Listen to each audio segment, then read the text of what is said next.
So what makes the pop? When you get a chiropractic adjustment, you hear that satisfying click or popping noise. What makes the sound? And do you need the sound? Do you need that cracking noise? It's an adjustment, not a crack, but that cracking noise, do you need that for an adjustment to take place? Well, first of all, when we look at the spine itself and any joint in the body, elbow, fingers, it's surrounded by a fluid-filled capsule, kind of like a balloon's a good way to think of it. And it's filled with something called synovial fluid. That's really slippery fluid that allows the joint to be able to move really smooth. When we do an adjustment, a chiropractic adjustment, a high velocity, which means very quick, low amplitude, it's not very deep, it opens up that space, it gaps that joint very quickly. In order for that space to be filled, a nitrogen gas bubble forms out of that liquid to make that poppy noise. It's really no different than when you crack your knuckles. So the poppy noise really has nothing to do with the adjustment itself. It's a side product or a byproduct of the adjustment. And there's a lot of chiropractic techniques, some of the ones that we utilize here in the office, that don't make any type of a poppy noise. Sometimes people ask me, I'll adjust and they'll say, did it go? Because it didn't get the clicking or poppy noise.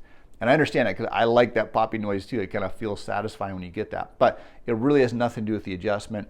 And because a lot of you and our patients are doing what's called a wobble seat warm up, they're warming up their joints and their disc and their spine before their adjustments, a lot of time that takes out the clicks and pops. So there's not as many clicks as pops when we do the adjustments as we did years ago, but we're getting better results.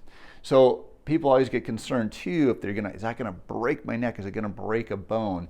I see some comments online from people saying, make sure you check with your doctor first before you go to the chiropractor. Well, chiropractic's one of the safest healing professions there is out of any of the healing professions. In fact, we have, I think, either the lowest or some of the lowest malpractice insurance rates. So go ask the medical doctors what their rates are when they tell you that you should go, seek the advice of your medical doctor first. I'm not against medical doctors, but I think you should seek the advice of your chiropractor first before you go to your medical doctor if you're looking from a safety standpoint. But chiropractic is one of the safest ways to take care of your health.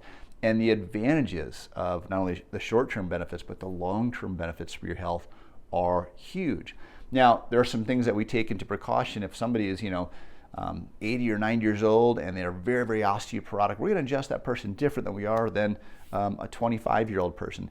Different than we're going to adjust a 5-minute or an hour-old baby. We've adjusted everything in between. People from their, hours-old baby, like my kids, up into their 90s and everything in between. We're going to accommodate for that particular person and do some testing first to make sure that's safe. But as far as the poppy noise, it is a byproduct of the adjustment. Sometimes we get it, sometimes we don't. The whole key is what? To get the pressure off the nerves. The brain can communicate better with the body. So not only you can heal at your highest potential, but you can adapt better to your environment. And that's really what health is, to be adaptable to your environment. That's going to decrease your chance of not only developing symptoms, but developing disease, which is much more important.